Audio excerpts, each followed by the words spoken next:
et que l'eau ne finisse plus. Ça aussi, c'est dans la Constitution.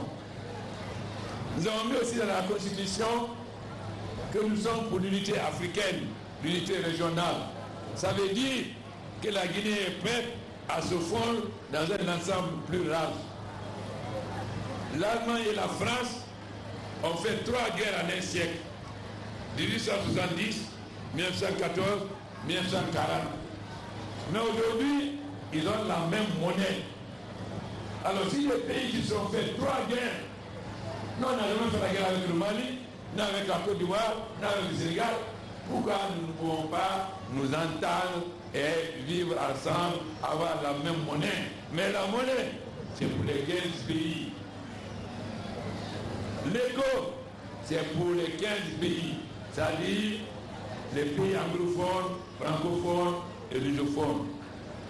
Donc nous avons été très heureux lorsque notre frère, mon frère, ami et conseiller Alassane Ouattara, nous a fait la clarification à Addis Abeba pour dire que non, l'éco reste la monnaie qui avait été décidée dans le cadre de la CEDEAO.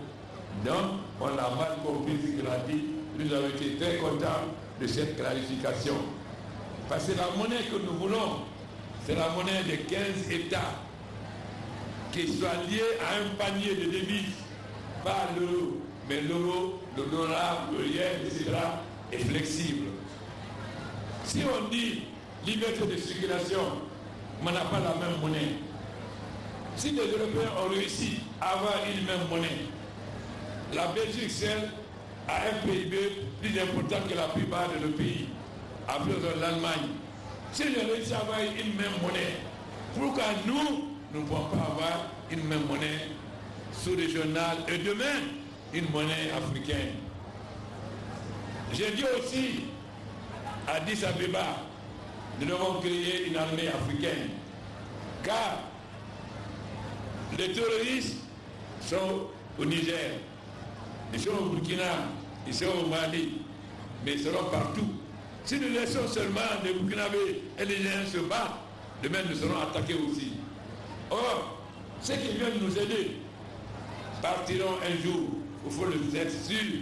Donc, si nous ne pouvons pas maintenant avoir une armée qui est capable de se battre partout pour protéger l'Afrique, demain, nous n'aurons que nos yeux pour pleurer. Voilà pourquoi le président Ramaphosa a proposé un sommet en mai en Afrique du Sud pour discuter de cette armée africaine. Si nous disons que l'Afrique doit se prendre en main, cela veut dire qu'elle doit se donner les moyens de sa puissance. Donc, ça aussi c'est prévu dans la Constitution. Mais, vous devez savoir, qu'est-ce qui est plus démocratique que demander au peuple ce qu'il veut? Le pouvoir appartient au peuple. C'est le pouvoir qui donne le peuple. Nous l'avons montré en 1958. Moi, je n'obéis qu'au peuple de Guinée. Je ne vais à personne, je n'ai peur que de Dieu, je n'ai peur de personne d'autre.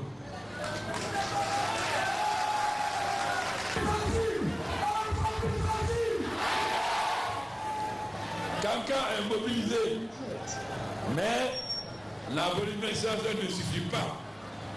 Chacun doit prendre sa carte. Donc chacun de vous doit veiller, est-ce que son voisin a pris sa carte? Chacun de vous doit être surveillant pour savoir si son voisin a pris sa carte. Deuxièmement, le jour du vote, il faut entraîner tout le monde. Pas que d'avoir dit, moi je vais d'abord au marché. Non, pas devoir aller voter. Ensuite, les jeunes, après le vote, vous devez rester autour du bureau de vote pour protéger. Quiconque viendra pour casser le mur, vous savez ce que vous devez faire. Mais ne provoquez personne, n'incitez personne, mais protéger les îles. Donc, parfois aussi, il se passe des choses à quelqu'un qu'il ne plaise pas.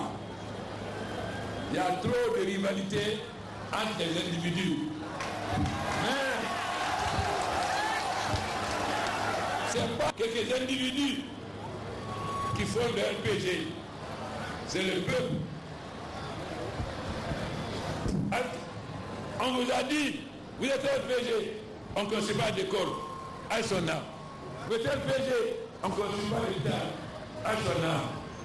Votre milieu pas là. Est-ce altéré autrement? Donc, nous avons donné Yambi, alors nous avons Balu. Aba yoto fosise Gilbanja, Amiatamadi, etc. Mais RPG Patrick, Mitef Simolidi. Mais RPG Adam Nyamol, Alako Cabré.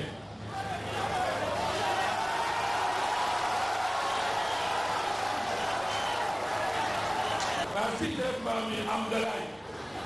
Il n'y a pas de ministre, il y a des responsables. Quand il y a 10 000 ans, mais on va pas la cafou, moi, il y a Albarabo, il va la cafou, il va pour me.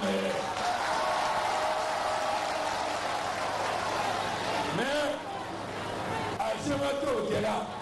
Le chef de l'État, avant de quitter Cancan, a eu droit à son bain de foule habituel. Une manière pour les Cancanais de prouver leur attachement à la politique de changement du président Alpha Condé.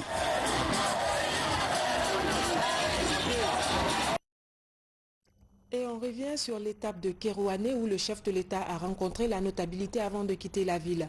Au menu des échanges, l'implication des sages dans la stabilisation du processus électoral. Retour sur cette rencontre avec Sanassi Kita. Le président de la République rencontre les sages de Kérouané. Le doyen de cette ville du Sud